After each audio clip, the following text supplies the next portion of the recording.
Hello there, everyone. As you're listening now, myself and the ElkBros crew are actually in the mountains chasing elk.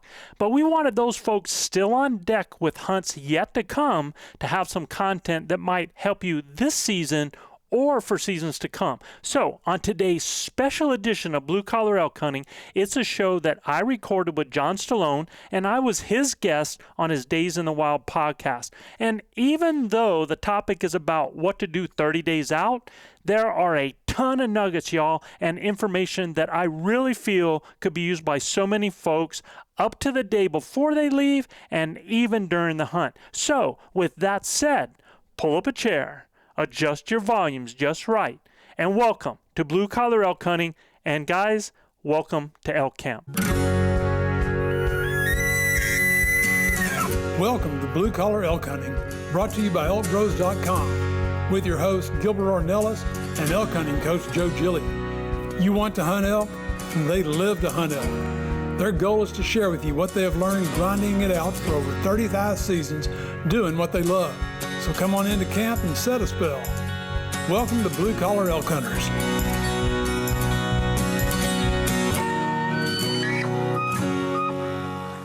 Hi, welcome to Days in the Wild Big Game Hunting Podcast, brought to you by Phoenix Shooting Bags. Today, we are going to talk with my good friend, Joe Gillia from, Blue Collar Elk Podcasts and the ElkBros. And you know what? I always wondered why you didn't keep the podcast name and the website the same. Because every time I go to search your podcast, I put it in the ElkBros, and then I'm like, wait a second, it's not called the ElkBros. I got to do it the other way. Well, we actually have tagged ElkBros on the front of it now, so it is the ElkBros Blue Collar Elk Hunting Podcast now.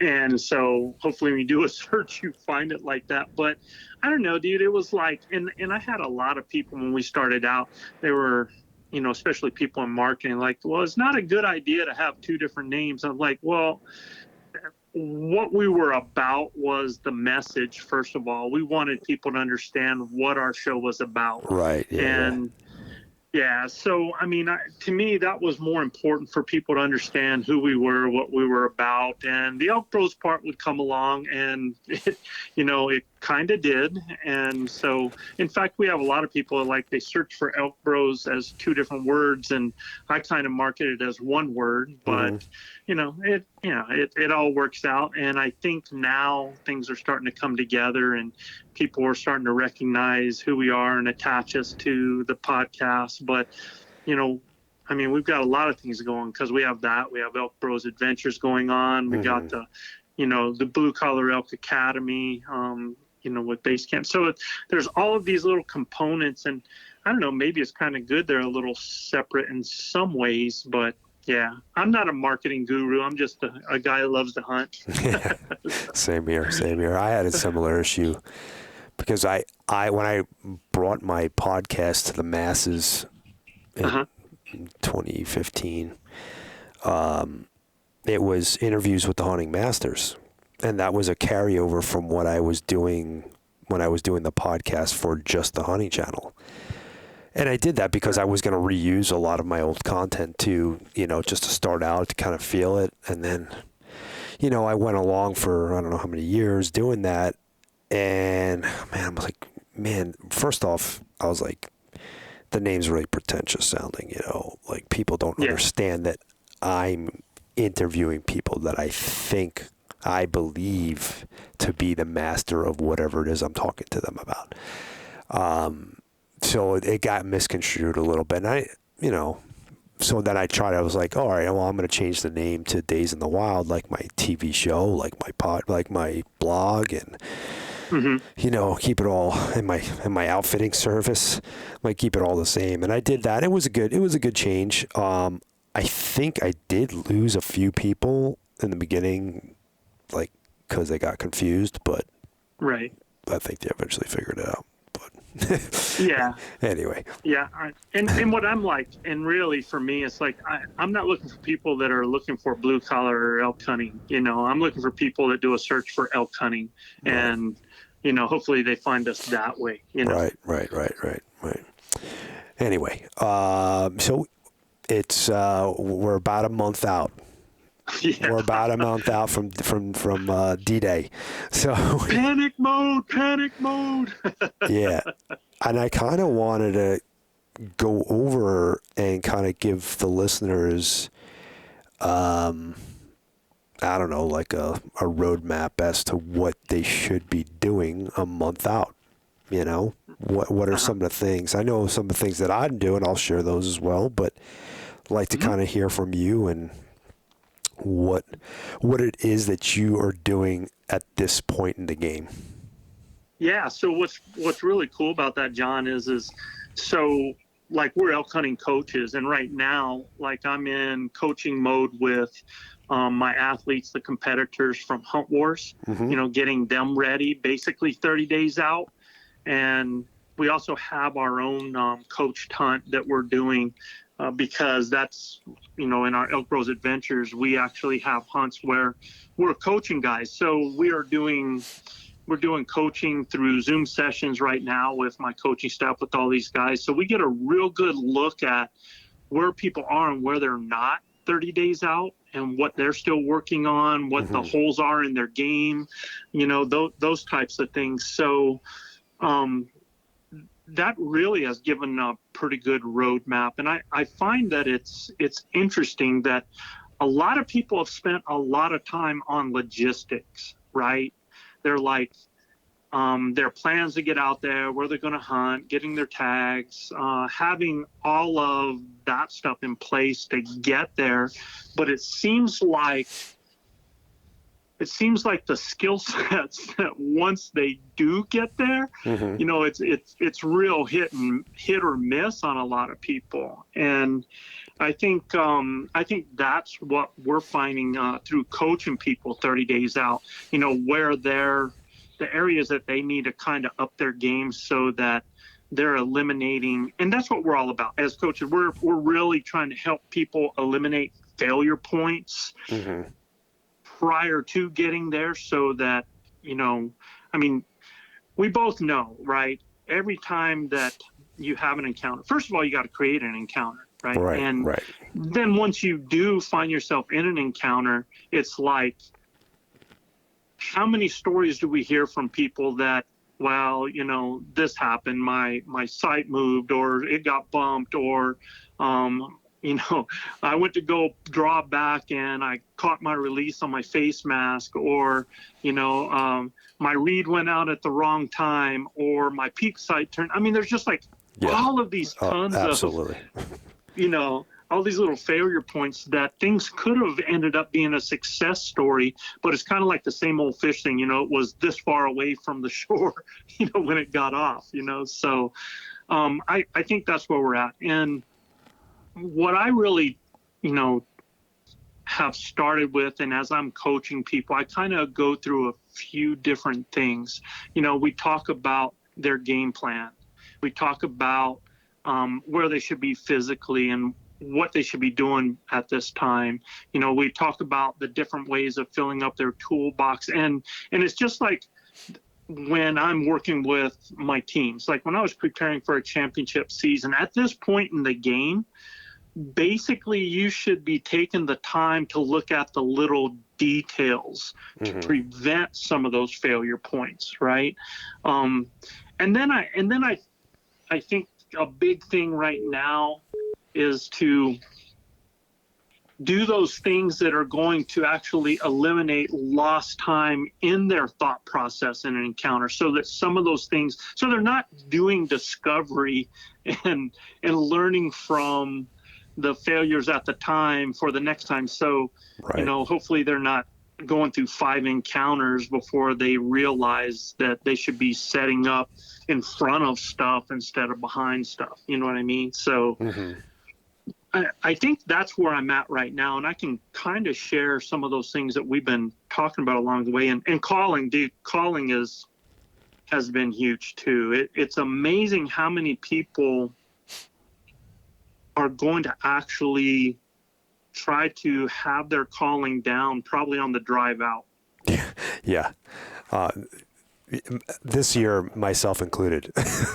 I haven't practiced at all. And I listen, this is something I've been doing for years and years and years. Yeah. And I still, if I don't practice year round, I don't feel confident going into that season. But at least, dude, you've got like how many years of base, right? Yeah, I mean, true. But it's still, that's why I'm trying to bring that up. I'm like, so if you're new at this and you're waiting to do it, like, it's a very perishable talent, you know? And then what happens to, the funny thing about that is that a lot of guys will, and gals, when I say guys, I'm a coach, so I like to throw everybody in together in one pile. Me too. So a lot of people are going to be on that drive and they're going to be blowing the crap out of their reads. They're going to get to the hunt, and on day one, they're going to go and just what the heck? Because they've worked it so hard, blowing on it all that time, and that little bit of previous time, that they're actually going to probably blow out some of those things. And then when it comes time to hunt, they're not going to have the call that they want, really. You know what I mean? So that being said, I want to interject something here. One of the things that I've done is I always buy. So I'm a 3-reed guy anyway, but I usually keep 3 reeds of 3 of each of those 3 types that I'm going to use. Yep. And I'll make sure I don't leave that one in the package. I'll take it out and I will make sure I'll test it and make sure, because sometimes they just don't have the same sound out of the box. Some of them need a little stretch. Some of them need a little, breaking in, whatever. But absolutely, I'll have one that I practice with, and I might even start to hunt off with it based on how, like what you were saying, how worn out it gets. Mm-hmm. And then I'll progress to the other ones as the hunts go on, But that's that's a really easy failure point right there to avoid. Absolutely. I mean, that shows your expertise, though, right there. I mean, that was one of the things, like when I talk about time for little details, that on that trip out, they should absolutely be breaking in their second and third set of reads. I mean, that's what they should be doing, is going through those. And like you said, testing, because, you could actually buy 5 reads and there's always a chance in production that you end up with one that just isn't going to do anything that you want it to do. You know what I mean? So that might be a toss, and you don't want to find that out when you're out there. Like, you took one good one and you have a backup. Anytime that I'm out there, basically I've got probably about 5 reads that I'm rolling through, because I'm going to have 2 that I want just for, if I'm really in tight and I'm just needing low sweet cow calls, I have something that I know is going to give me a low sweet cow call. And then, I have 3 of my favorite one that I like, that's either my all around, or I'm going to have one that's just like the screamer that I can, it's got that thicker latex that I can just scream all day on it if that's what, I need to do. But what I like to do is actually rotate and roll through my calls. So I actually always have a backup to the one that I'm using on that day, just so that when it starts to get wet and warm, and I just rotate it out and I put it in my, I have a vented call holder that's going to let it dry out. Yep, same. So that, so you're not blowing it out, right? Yep. And I don't think people, like I talk to people and I work with guys like, right now we're doing calling things. I said, let me hear your cow call. And I hear a sound like, oh my God, man, how old is that call? Well, I used it all last season. Yeah, there's first off, that's gross. Right there. You're putting that back in your mouth. That's disgusting. But, I end of the season, they all go in the garbage, or I might convert them to coyote calls. Like, I might use them for predator calling for a little bit, after that. But that's about it. Yeah, but, and I've been there. I've done that, I mean, it used to be, there were some of the older primos that I used to get, like a Primo's white or black, and man, those things would last forever. Oh yeah. And I mean, and then you kind of look at it and you can see a little bit of wah wah in the latex, where it's starting to just give out. But I think that's a huge thing with that. And, when I talk about, those little details, we shoot, I guess we have this huge preparation time. And then we're like, okay, we're ready. And then we jump in and we get over there. And after all this preparation, after all this wear and tear on our bows and our shooting equipment, we forget to actually do a little check over maintenance point, just checking for things like, adding some bow wax to screws that could come loose to make sure that they don't, adding a little bow wax to our threads on our broadheads that we put in just to give them. I mean, if you don't want to use Loctite, I mean, some people do that. I'm not a Loctite person. Normally. But I think bow wax is just great on threads, and it really helps you get through because, if you're around on UTVs, ATVs, shoot, I mean, things get rattled, they get loose, and that's how sight pins and stuff end up moving and sights end up moving. Even like the screws inside your release on some of those could actually come out. And this is the first time for me that I'm actually having to deal with all of that kind of stuff, all of these extra components. I've always just had a glove on, I pulled back, look, and shot. But I tell you, man, when you're shooting with releases and you got pins and you got sights and you have kisser buttons and peep sights, I mean, you add a lot of little complexities that you had better make sure are ready when you're going to be out there, because I don't know if it's 5 days, 7 days, 10, 14 days, but that's it, you know. And you drive 24 hours to get there and something goes off on it when you're in the middle of nowhere, if you don't have a backup bow. And I'm telling you, I don't know how many people really, John, afford having a backup bow, right? Exactly. It's not cheap. I mean, a full setup nowadays, easily $1,600, 17, maybe easy. That's on the even on the lower end. But, yeah. So if that's the case, you had better prepare for the small redundancies or prevention to make sure that, that hunt isn't going to be a huge lesson, before the next year, right? Right. So, real quick before we jump off of this part of this, what we're talking about, one of the things that I know that I've done, and this came out of traveling, is I go through and I mark everything with a little silver Sharpie marker. That's bow timing, cams, everything on the sight, so windage and elevation, even if you have second axis, third axis, those marks. I mark everything, even where my peep is, and my kisser button, because it's just a quick glance. I can look, okay, shit, this moved. How did this move? Right. And it's much easier to get things back to good if you have that. Yep. Yeah, absolutely, man. That's a great tip right there. Sure is. So, and when the other one is like not only checking your equipment, but also using your equipment, like, have they used or shot in or practiced with everything that they're going to wear while they're hunting? I mean, everything. Don't have any exception. If you're going to wear a neck gaiter and you're going to have it pulled up over your nose, you had better be shooting with that neck gaiter on. I don't care what you look like or if your, neighbors look at you kind of funny, but I tell you, when you go to pull back and you put a kisser button in the corner of your mouth or a Bomar on your tip of your nose or anything like that, it changes. It feels different when you got something on your face. 100%.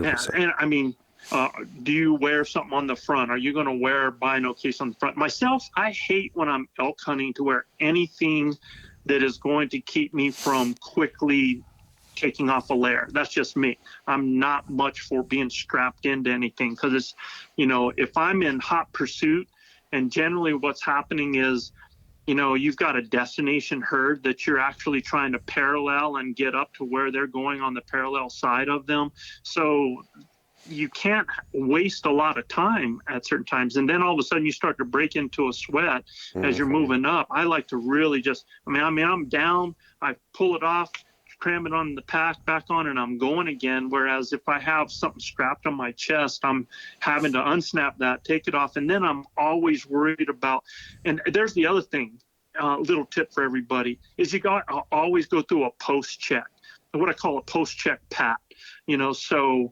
if you have a grunt tube that you wear on you, if you do have that bino case on you, if you do have a release that is actually a release that isn't attached to you, if you have binos that you put on one side of your pocket or anything, always as soon as you stand up, you go through that post stand up pat, man, and look around you.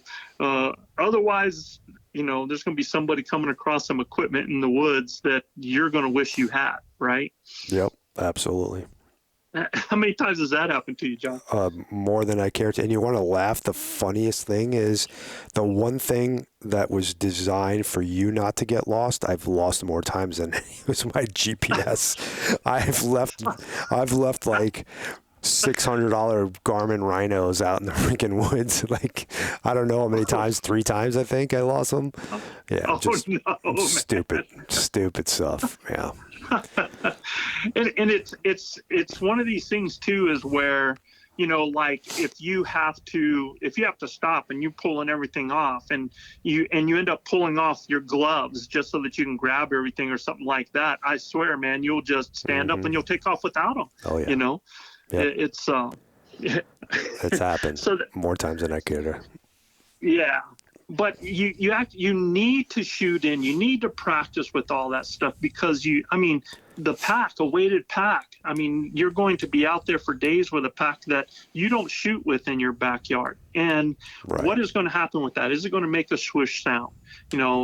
Is it going to affect you in one way or another? Is there anything that is hanging off that could get in your string? You need to shoot all that stuff and find those failure points before you get out there.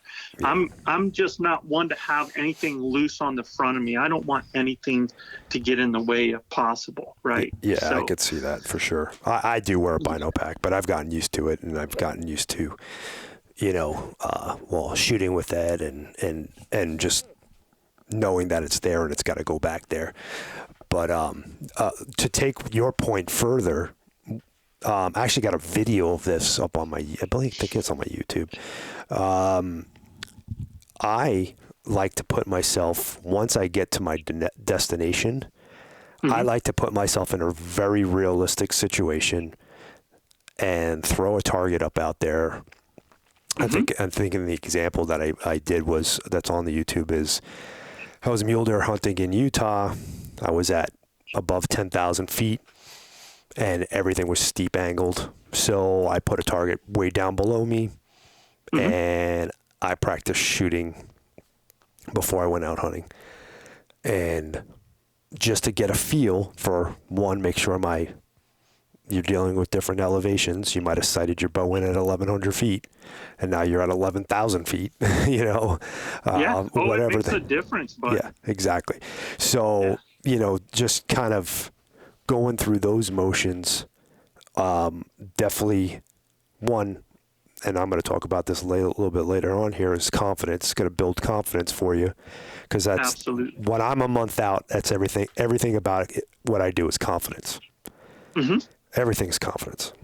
Well, when you look at all of these things that we're talking about, when you eliminate, when you know how solid you are by looking at all of these different aspects, that gives you that innate confidence. That gives you, when you put your hand on the bow and you start to walk in the woods, it's not with doubt in your mind. It's just like, man, as soon as I don't know if it happens to you, man, when I grab that friggin' grip on my bow, it's almost like there's a transformation and a confidence that I'm going out there, that something's going down, right? You have that feeling, and you're exactly right. Success in elk hunting is about confidence. Confidence comes from preparation. Confidence comes from knowing and preparing for things ahead of time that you're going to see or is going to happen. Right. I mean, that's why another tip I would give people is, for example, do the things that are going to eliminate lost time in your thought processing during an encounter. Like a lot of these guys, if you think about this, if you hunt a 5-day hunt for elk and you've done it for 5 years, that means that you've actually had a month's worth of elk hunting experience. Yep. Right? Yeah, we've had this conversation many times on my podcast. Yeah, exactly. Yeah. So for those people that, like, I guide professionally. So, I mean, I'm guiding from September all the way through to January. So I have all of these encounters, all these experience with elk that a lot of people just don't have. And so I've seen so many different shots and shot angles. And I'm going to jump back to what you were saying, because one of the things that we do is, as soon as we get hunters that up to where I guide at, and it's, 8, 9, 10,000 feet, the first thing that we do is have them shoot a target. And most people are low to the left. I don't know why, but most people are. It's weird. So it's real critical to do that. But when we talk about this, your encounters, there's so many times and there's so many things that people will see an elk in a position at a distance, and their mind is rolling on, is that a good shot? Where should I place it? What is happening here? And by the time they actually start to make a decision in that process, that window of opportunity is gone, right? So what I tell people is, look, if you don't live in elk areas, you don't have all that experience, there's still, look at different pictures, photos, videos of elk, and work on recognizing body positions and determining whether or not it's going to be a marginal or if it's going to be a effective killing shot for you. You need to do that way ahead of time. And I mean, not just looking at a broadside animal and saying, okay, there's my shot spot, that's where I'm doing, because you're going to have elk that are in a quarter two. They're going to be in fact, very seldom do you have an absolutely broadside animal. Almost never. I think I've only shot one elk that was broadside. Right? Yeah. Really? Most of the time they're quartering two. Yeah, either quartering two, because they're coming into a call. They're walking towards you. Absolutely. And you don't always have the ability to. And me, I'm a cheat the wind kind of guy, so you don't always get that like circle that they come to. Possibly give you a more broadside shot. I don't know. That's right. But yeah. No, I hear you. Exactly. Well, and they're either coming down a hill, going up a hill, walking straight across, or you're up above them, or they're up above you. All of those different angles. And even though you as a hunter has not seen all of these things, that doesn't mean you're not able to see it now. And to see those images and recognize the body positions, like pay attention that if it's quartering away, that you're not going to be shooting at the onside leg, that you're shooting on the offside leg. Or if it's quartering to you, you're going to see part of the front legs both, looking as it's stepping that way towards you. You should be able to recognize that. So learn to recognize those body positions and then determine, and in your mind, tell yourself, at that position, that's not my shot. Or what am I going to wait for? At this position, that is my shot. This is where it's going to go. So, I tell everybody, okay, if it comes to a frontal shot, I don't coach it. And the reason I don't coach it is because I don't know their ability level. I don't know how calm they are under pressure. I don't know all of these other variables that would determine. I mean, they could shoot dimes at 20, 30, or 40 all day long in their backyard. But you go out there and you add all these other elements to it, and then you add an animal that could all of a sudden move or turn or anything like that. It changes things. So that's something that each of our listeners have to determine. That's their own judgment as to what is their marginal. Right. I don't teach people to take frontals. frontal or even like a quartering too, again, for the same reason, right? I try to tell people, even on a broadside shot, a lot of people, when you shoot a lot of 3D, all of the 10 ring and the 12 ring is right there in that golden triangle area. And yet for me, I always have people up the back leg, mid body, 3 inches back, from away from the head, right? That is the spot that on a broadside animal that I tell people to shoot for. I want 2 holes. I want it going through so fast. I want those lungs deflated, and I want that animal down in 10 to 15 seconds. Now, are you always going to get that shot? No. So what happens now if he's quartering away a little bit? Well, now that falls to the offside leg. And just learn to recognize that, and already have in your mind go through picture after picture. I don't care if it's 200 pictures. Look on video, stop the video, and then determine, do I have my shot? Is that my shot? If it's a no, you should recognize that right away. That means you're waiting. If you're waiting, what are you waiting for? And then play that video, see what that animal does. Because most likely, unless it's going across in front of you, at first where it's quartering and turns, you might get that shot. Or as it starts to go, from where it's far away and coming closer, you might get the shot that you want. If you are, if you know the anatomy and you've been doing this for a while, and you can, put it in that front shoulder on the front side of it, or a frontal, both devastating. The golden triangle, devastating, but I really want to ensure a clean, ethical, quick kip, right? So that's the way I coach. But you got to prepare your mind ahead of time so that when you are in that situation, it's a go, no go. And I mean right now, go, no go. Okay? Yeah, so you're not flustered into making a bad shot. Absolutely. And I mean, that happens. You've been hunting. Oh, I still do 5 days of a 6-day hunt, and all of a sudden the animal presents itself, and it's like, it's the only animal I've seen. It's the only one that's been in close. You force it. But and you force it. And you got to ask yourself, what is your goal? Your goal is not to put an arrow in an animal. Your goal is to put that animal down quick and fast, right? So, maybe it's that story. But, if that animal is in that position, what actions will you be taking if it's not right? If he's in your window, what are you going to do? So a lot of people, and we coach, if an animal steps in your window and you're at full draw, stop him. Stop him with a grunt. Do something that you can stop that animal. Right. Bugle at him.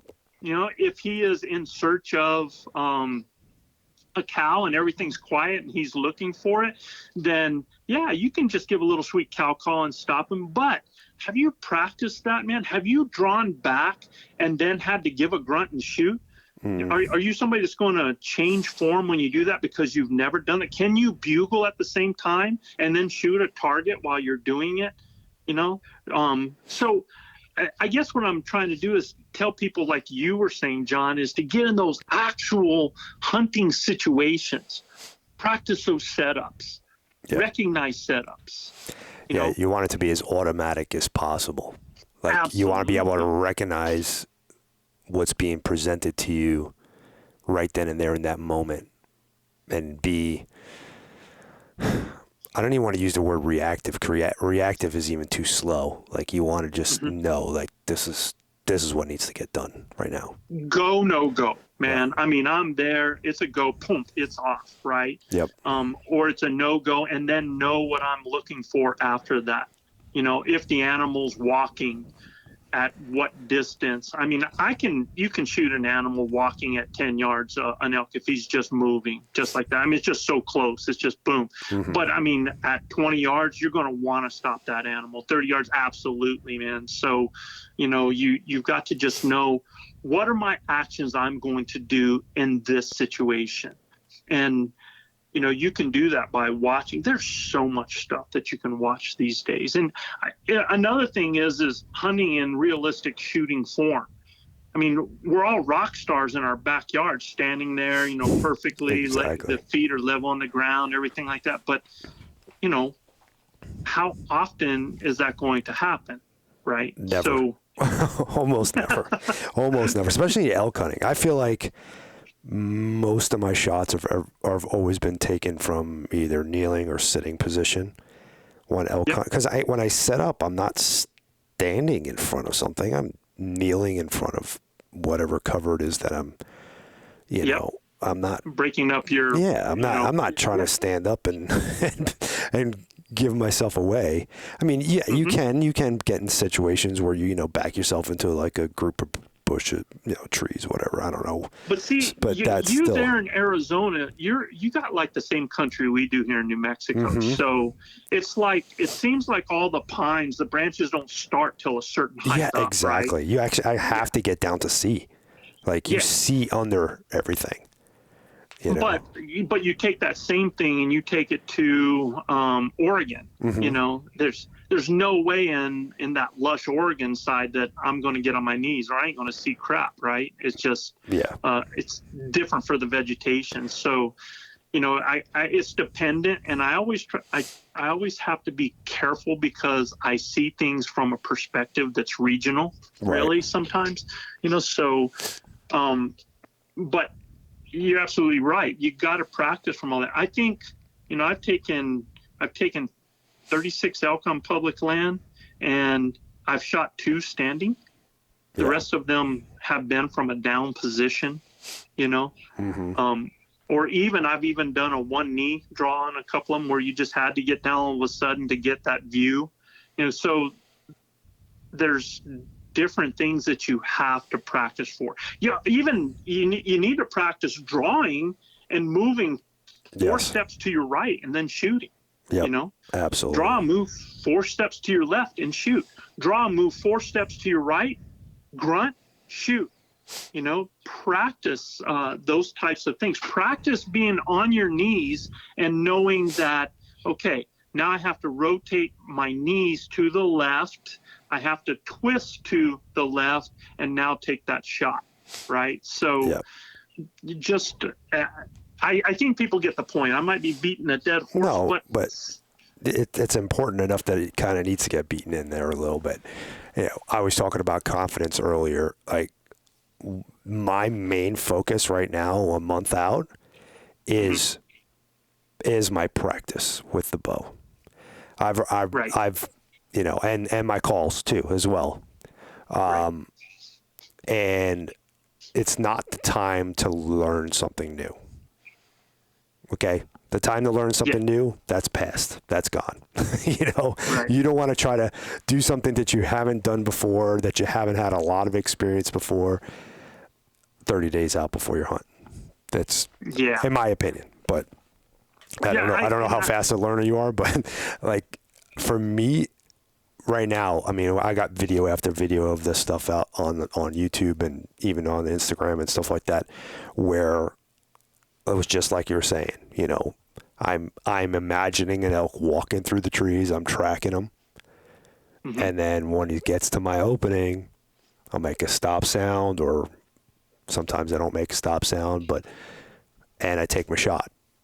And it's practicing that and from both sides, track from left to right, from right to left, because that's what you're going to be faced with. Put yourself in as many lifelike scenarios as you possibly can. And I have another one for you, man. I mean, go pull your 4 arrows, your 3 arrows, your 5 arrows, whatever they are, from the target. Start walking away from your target and start throwing them out. Different directions, different distances. Just start throwing them, tossing them. And then go to it. And the first one you have to shoot from your knees. The next one you get to shoot standing up. Awesome. And also you don't get a rangefinder. So you have to judge distance, because I really think a huge failure point a lot of times is, and it's great, man, if you get into a setup and you're calling them in, or you have a partner calling back behind you, you can pull the rangefinder up, you can range all the trees all around. That's awesome.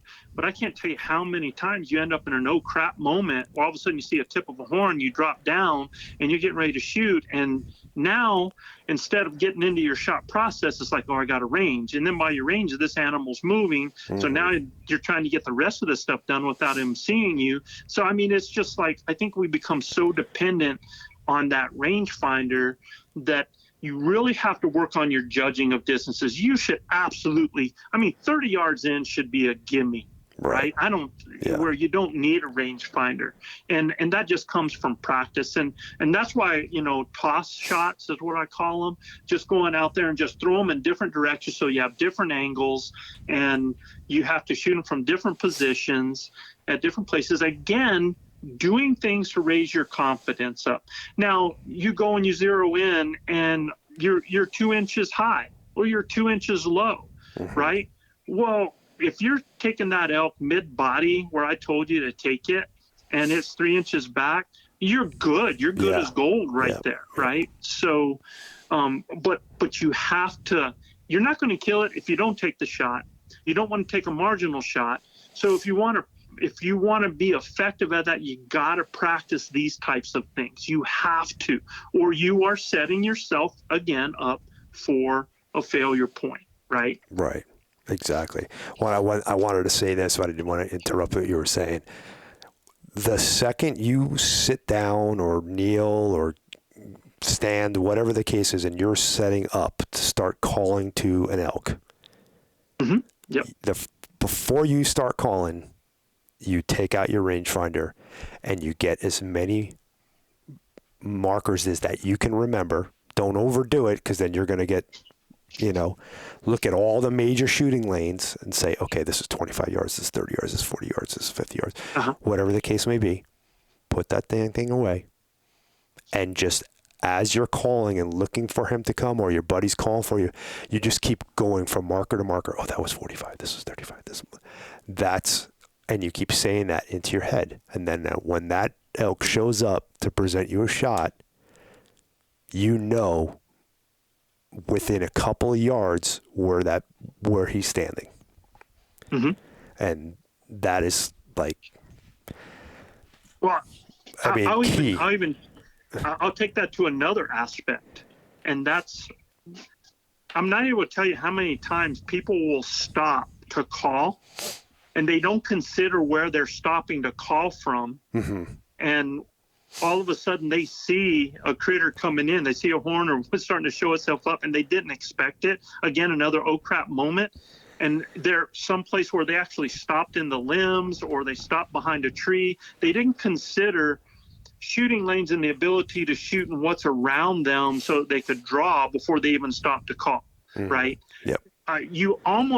I tell people, when you're moving through the woods and you're going to stop to call, don't be standing in the sun. Don't be putting yourself in a position where you can't get your bow and draw, or where you don't have a backdrop. You need to consider the fact that you're calling to an animal all this time.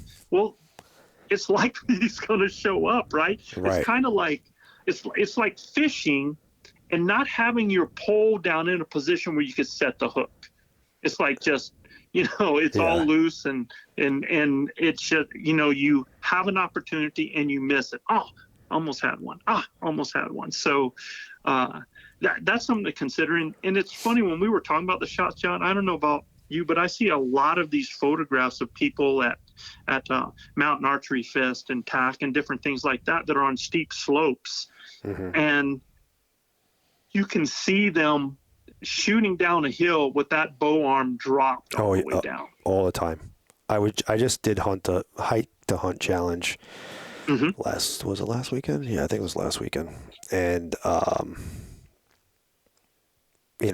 was shooting with a group of guys that I didn't know, and I was like, man, I just want to I just need to shut up. I don't want to keep talking to people, and because they don't. It's not like solicited advice. They're not asking me for advice, and I'm just giving advice. But that was one of the things that came out. I'm like, you do want to know why you missed that? He's like, yeah. I'm like, well, you're shooting extremely sharp angle downhill. And what you need to do, and now for hunting purposes, this is, I have mixed reviews about this, because you might be giving yourself away a little bit by making more motion, but you draw outwards, like perpendicular to, or like so that you would be in a perfect T, whether you're sitting, kneeling, standing, whatever. Absolutely. You get in your T. And then bend at the waist. Yep.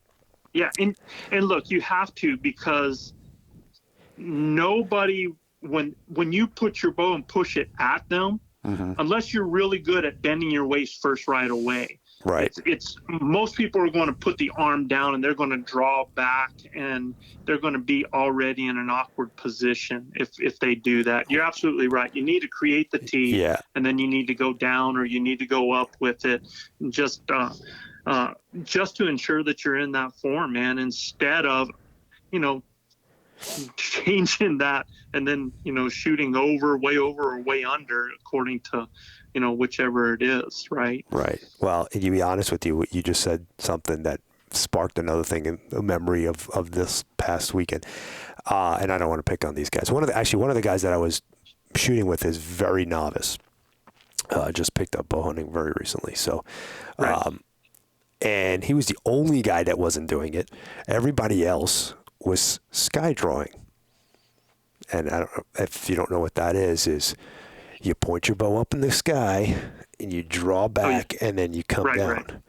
Right. And that, to me, especially for hunting, is a giant no-no. It's like, hey, I'm over here waving at the animal.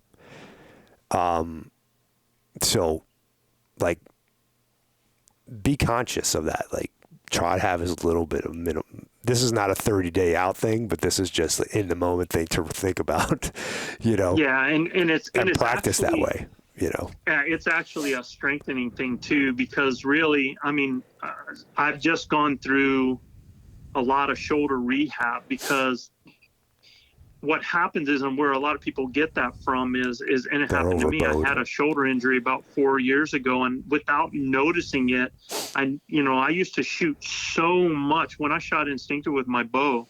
I was shooting 100, 120 arrows in a session, right? And shooting so much that, and with the shoulder injury, that what you do is you end up shifting down and you start bicepping, really like a bicep pull. Of your string, rather than up and drawing back using that shoulder in an up position, because you're actually recruiting other muscles. But then when you do that, you end up with a low elbow, and now you got to rotate that elbow up while it's loaded, and it continues to actually create more damage to the shoulders. And it's a hard habit not to do, because especially if you're strong and you're big, you get away with it and you don't even notice it, right?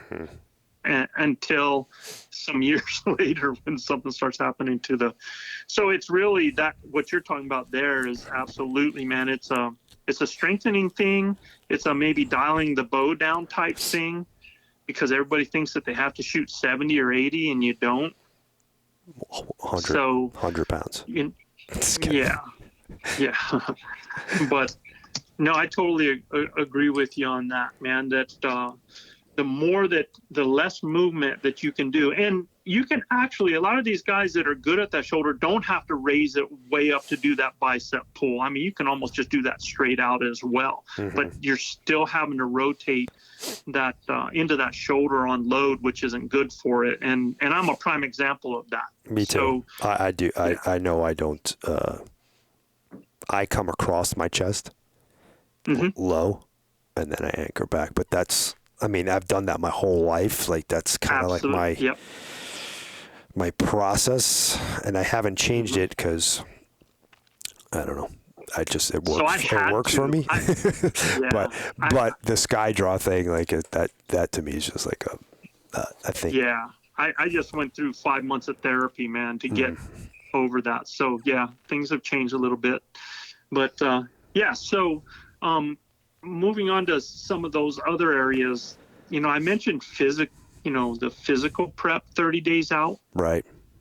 And what I find though is a lot of guys get in panic mode right now, and if you've been working out and you're doing workouts, and one of the guys I coach is just a great individual, man, Scott Carr, and him and his buddy Mike Anderson, I think they just won.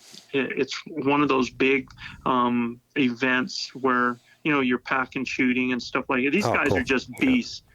they're just animals. They're really, really, and great guys.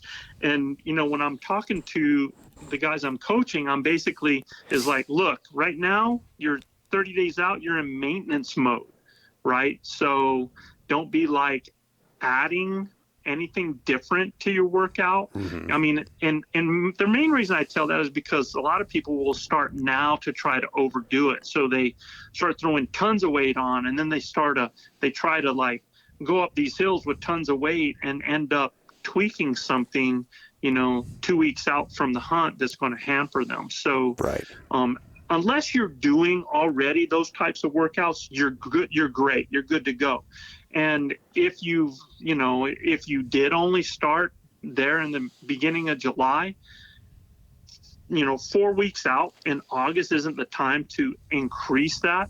I mean, sure, put a pack on while you're going, just like you are when you're going to hunt with. That's not a big increase, but just going crazy with weights and doing something that could injure yourself is not a good idea at this point, right? Right. And of course this is all depending on how you're working out, but me leading up to, I don't know, probably June, I'm very well-rounded.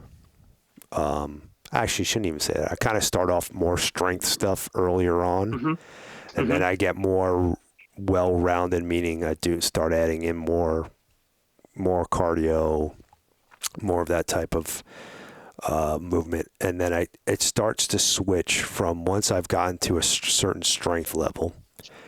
I typically will switch more to repetition type stuff, but not to the point where I'm causing overuse injury.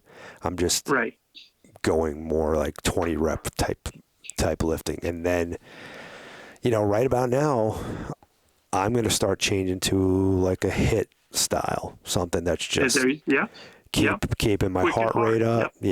Keeping the heart rate up. Really focusing on the cardio, but still hitting some of the strength stuff, because you're not going to lose at this point, you know. And if you do, it's going to be very minimal.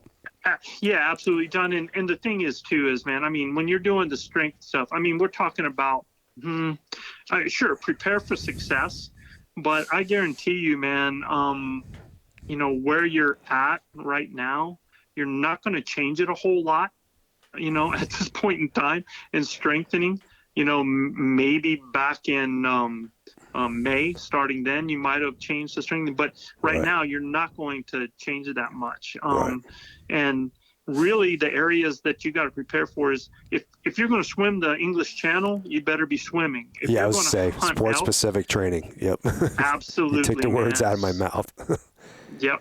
Yeah. So, you know, if you live in a place, and I have people that tell me all the time, they go, well, I don't have any hills to practice on. Shoot, man, if you don't have any hills, most likely you're living in cities where they have big hotels, they got big buildings. Hit the steps on those.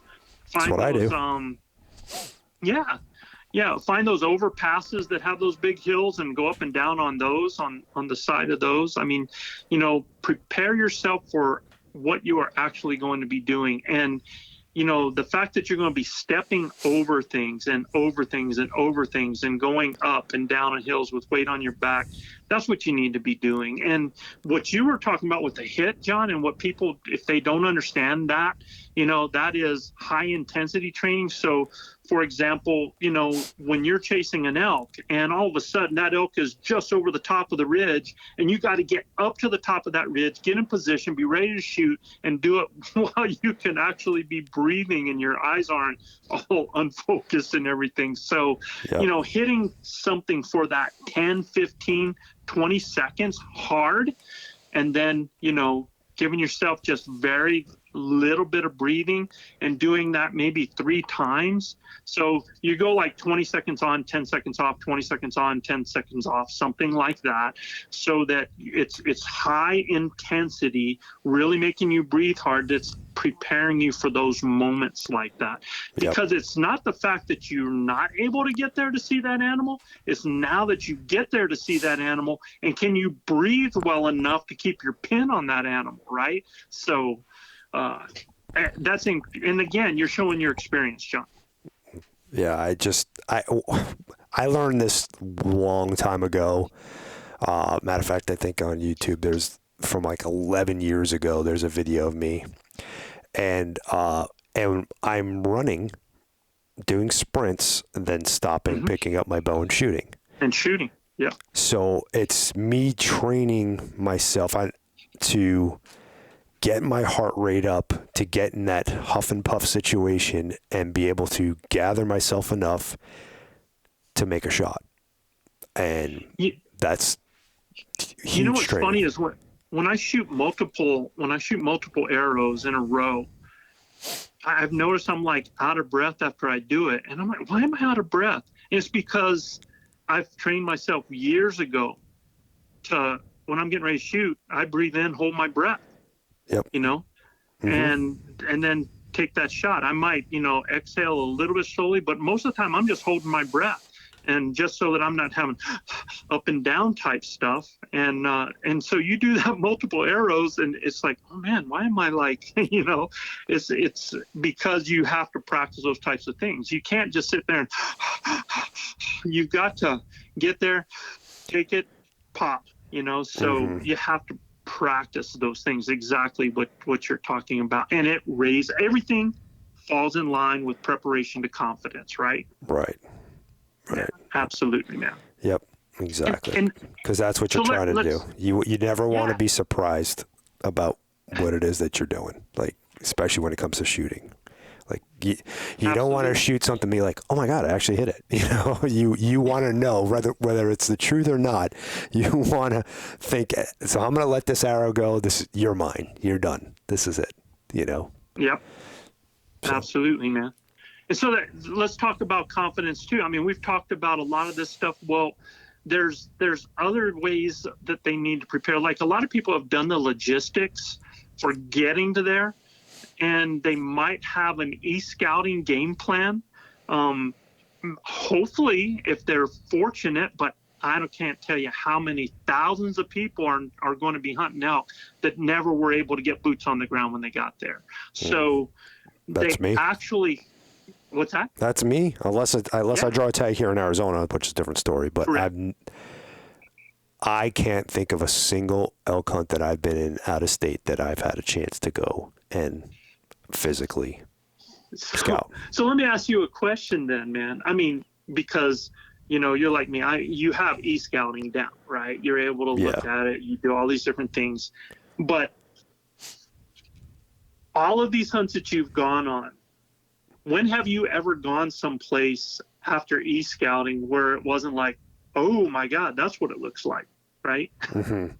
Yeah, I mean, I don't know. It's probably been a long time since I've been surprised because I've done it so much for so long. Like when I had the TV show and stuff, that's all I live my seasons a week at a time. Like, there's no, because I'm a generalist. I'm not just an elk hunter. I'm not just a deer hunter or whatever. I go everywhere, and just, I mean, just to give you an idea, the end of August, and all of September. I'm going to be in New Mexico hunting antelope. Then I come home and I'm going elk hunting in Colorado. Come home, going moose hunting in Montana. Come home. Wow. It's like I don't have, I can't tell my wife, hey, I'm gone, 80, 90 days a year, and be like, hey, listen, I need another 20 days of scouting. Like, I won't have a wife and kids, Yeah, right. Absolutely, yeah. So unless it's something where I can parlay it, where I'm taking the kids camping or whatever, right? I'm not scouting. So I've gotten really good, even before we had the technology that we have in the art of intel gathering, and trying to figure out what and how to do it.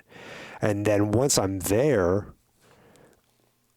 I've really came up with and I don't really know how to quantify it, I guess, or put it in words, how I look at the terrain, I look at the sign, and I'm able to figure it out. And I figure it out pretty quickly, within the first 2 days that I'm there, so that I know that I have 5 solid days of hunting.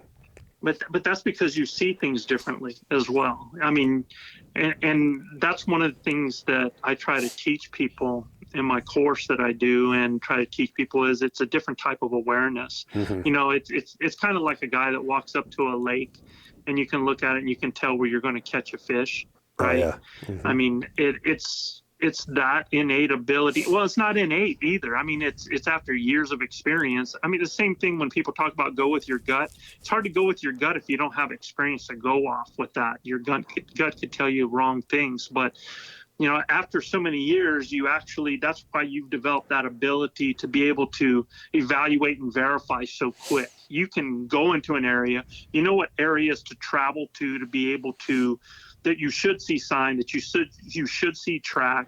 If there's animals in this area, they should definitely be going here, here, or here, because this is the type of area that's going to attract them. If it's not there, if I evaluate it and verified that they are either there or not there, I'm moving on, right? And you're able to do that quickly. Yeah. And I think that's a problem. And that's one of the things that I wanted to point out, is that 30 days out, you need to have your game plan for when you get there. I mean, you need to have that pre-day one game plan. Like, let's say you get there in the morning of and you set up the camp or whatever you're going to be doing if you're packing in, but you need to have that pre-day one plan, so that you can kind of verify what, first of all, your plan A is, right? Because on a 5-day hunt, you only spend 3 days trying to verify that your plan A was a dud. Right. So you should be able to, verify that area immediately by going to certain things, because you had that pre-day one evening. All right. Now, let's say you don't. Let's say you get in and you get at night and you're going to have to go day one. Well, now you have to change that evaluation and verify as part of your hunt plan. And it's kind of almost like a scout hunting trip to verify that, which there's nothing wrong with. A lot of people got to do, but you got to be able to do it in a way that, again, you can verify or evaluate that area quickly and understand that, and at the same time doing it in the places, because that's where the elk should be, that give you an opportunity, for an encounter on that day as well. And I tell people, I really think a lot of times you probably, and this happens to me a ton when I'm scouting, there's so many times you end up with an encounter when you are scouting, because you actually cover country differently than a lot of people that come out here and start hunting. They immediately go into slow stealth mode instead of move and find mode. Right. So you got to have that. You got to have that pre-day one game plan, and then you got to have that day one game plan in place, whether or not on that pre-day one, you're trying to locate, either you're going out and verifying, you're finding the fresh track, you're going to those places that are going to show, whether it's around a wallow or a water area, or it's certain road crossings, or it's paths of least resistance through saddles or funnels or choke points where you're checking, and then maybe that night doing some night bugling to make sure that you have something that you can jump on to make your next day, your first day out there, as efficient as possible, because your first day is going to be your best day. You're in your best physical shape, you're in your best mental shape. All of that is happening out there on that day one. So make that as efficient as possible with that plan that you're going to have. And like I was just mentioning to John, you have tons of experience. You've been out west and you've hunted so many areas. I mean, listen where people, if they listen to the hunts that you're doing right now, you are not shocked anymore. But I'm telling you, people that have been e-scouting only, they have to really prepare themselves mentally for the reality once they get there. Oh, yeah. Especially if it's their first trip, man. Oh, without a doubt. I mean, again, you said the experience. So trust me when I say that, I mean, I still get surprised. to an extent, but it's the course of over the years. Actually, you know what? I'm gonna back up. One of the things that, because I don't want to throw information out to people that they're not going to be able to apply right now. One of the things that helped me out more so than anything, because the one thing that you can get from the technology is 100% is you can get the topography. Right. You can get where water's at. You can get access points. You can see road systems. Generally, you can see where agriculture is. You can see where private and public lands meet. So those are that's the information you can get. You can't necessarily discern, am I looking at feed or is this cover? Or am I looking at, is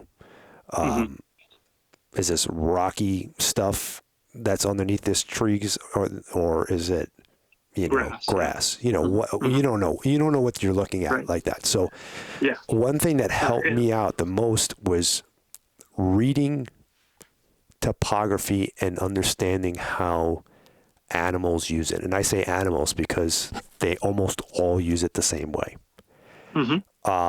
I actually wrote an article called Mapping Trophy Bucks. I think it's on my blog. I wrote it for a couple different I wrote it for a magazine and it got re-released twice. I think Bowhunter magazine and then maybe when I was writing for eHunter. But I want to say it's on my blog now, Mapping Trophy Bucks. And I'm talking about hunting whitetail. But I talk about saddles, I talk about benches, I talk about intersecting ridge lines, I talk about drainages and all this other stuff in there. And all those things are things that you can apply to elk hunting, to deer hunting, to anything. Absolutely. And those are the things that you can look at a topo map, you can look at Google Earth, and you can discern those things. And it's going to give you a leg up of where to be to find animals, or at least find animal sign. And if you're not seeing sign in those particular areas that I go over in that article, chances are there's not elk there. Right. Because if they're not using benches, if they're not using, intersections and saddles and all this stuff, pretty much guarantee you they're not there. Yeah. Because that's their pathway to their food and their water and their bed. It's their hallways, and if they're not using their hallways, then there's nobody at home. You know what I mean? Right. So that's the way I like to think about that. And don't forget to reverse engineer. Go to those places that they have to be at. Go to those places that are their watering spots and their feed spots. Find those tracks and then reverse engineer. Because if you're not finding tracks where they water and where they eat, you're not finding elk. That's simple, man. Yeah. And it's very good point on that.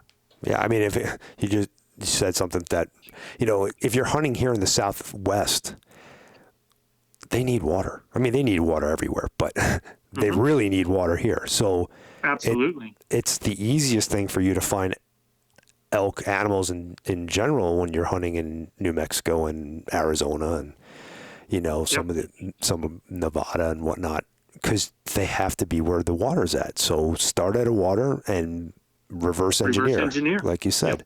Think about things that way. That's another thing that's always been my success. So what do animals need, right? What do they need, and what does this area that I'm looking at provide for their needs? And just going to those spots and reverse engineering them, looking at it through that scope versus. Well, that's like everybody that's saying, okay, so bulls need to breed at this time of year, right? They need to breed. That's what's on their mind. Right. But who are they breeding with, right? Yeah. And the cows need to eat. And so the cows are going to be where the best feed are. And the bulls are going to go where the cows are. It's, build it and they will come. So, I tell people, man, if I had to think about what my strategy is. My strategy is really based on cows. It's not based on bulls. I know how bulls behave because of the cows, and I play on that as their weakness because that's what it is. Just like us as men, we have our weakness because of the women that are out there. I mean, it's just, we make dumb decisions or a lot of different decisions based on that. So, I'd be a really rich man if I wasn't in love with my wife.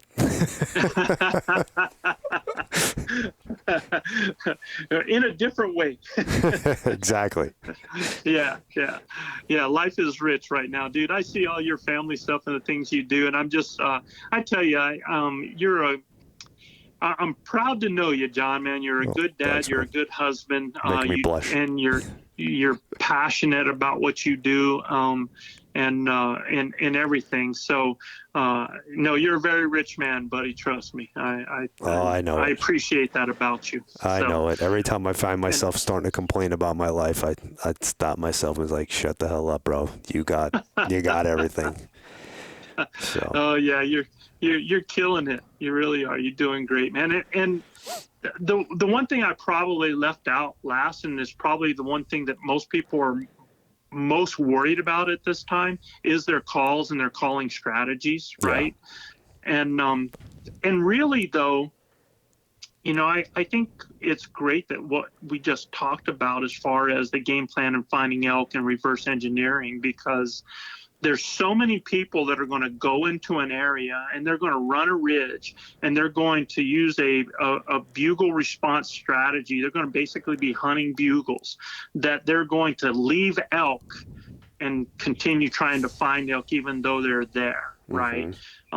Just because that's the only tool in their toolbox. So, when you were talking about earlier about, it's not the time to learn new things, but it is a time still, especially when it comes to calls and calling strategies, to soak up as much as you can so that you do have that gut instinct, you do have that ability to try alternate strategies, and you have ideas and suggestions of what they are, so like your calls, man. I mean, if all you can do is just a basic cow call, now, learn how to put some enthusiasm into those, how to put some emotion into those by listening to different things that are doing that, and really still trying to learn, even up to the day that you're going over there, what some things mean. Just so it's kind of like, if you're going to go meet a group of people for the first time to speak a foreign language,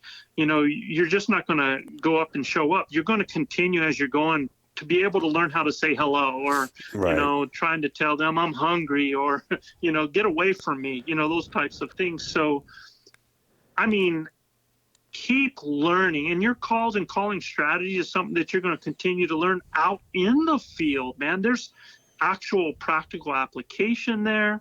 You get to try things, get crazy. And if anything, don't get scared to not call because you're worried that you're going to mess something up. I think people that go silent on their hunt are really the people losing out, because you really have sometimes opportunities to do some things with animals that are within your vicinity that you will never know even exist if you don't call to them. And that doesn't mean they're always going to answer you, but there's different ways to get them to come into you. So their response isn't always this bugle verbally. Sometimes it's a mew that's coming back. Sometimes it's raking. Sometimes it's that animal coming in silently, man. So, keep filling that toolbox. I mean, keep filling it as much and as often as you can, and develop those different calling strategies. What are you going to do? What are you going to start out with? Are you just going to scream ridges? Are you looking just for that single bull to respond? Well, all I can tell you is that 95% of the people that are going to be out there hunting this year are going to be using that strategy. And yet we have a 95% failure rate really on most elk hunters, other than 10% of the people that are rocking it every year, doing the same thing and killing elk constantly, because they have variances in their game and their calling strategies, and they're able to adapt. So that's one thing I want to tell you, man, is fill up that daggum, toolbox of calling strategies as much as you can. I'm very cow oriented myself. I'm always a lover before I'm a fighter, but I can fight with the best of them, Yep. So it's just, I know it's awesome to get a bull screaming, but I mean, you go out there and you cow call and a bull answers to a cow call. Don't go scream at that bull right away. That's not the thing to do. That's not what that bull answered to. That bull answered to a call to a cow, and there's a reason he did. And that doesn't mean you have to inject a bull into the equation right away. So, it's just, in these 30 days out, because I coach guys that are working on their calling, and I can tell you that a lot of people are way too much tongue pressure on calls, really trying to force squeak things out. They want to practice their bugles more than anything. And it's kind of like kids that I coach in basketball. They just want to shoot 3-point shots all the time, when that's only a 30% shot, and you're going to score a lot more with moves going to the basket. So, right. Work those other strategies, I think, is the best thing that I want to tell them out there. Awesome. Well, I think we've given everybody some food for thought here, and some things to think about leading up to their hunts and things to do. I want to thank you for coming on and sharing your knowledge with us. It's always a pleasure having you on. It's always good to be on with you, John, man. Awesome. Go check out what Joe's got going on with ElkBros and take a listen to his podcast. We have our base camp online hunting course. If you want to fill up any of that toolbox, go check it out. It's never too late to learn. Knowledge is power. So you can find that at ElkBros.com. Our podcast is the ElkBros Blue Collar Elk Hunting. Just do a search for elk hunting, will pop up. I'd also like to encourage everybody here to support your local, state, and national programs that are helping to advocate for us. I know John doesn't do it on his podcast here because that's not the intention, but if you haven't taken a look at HOWL, and that's HOWL.org,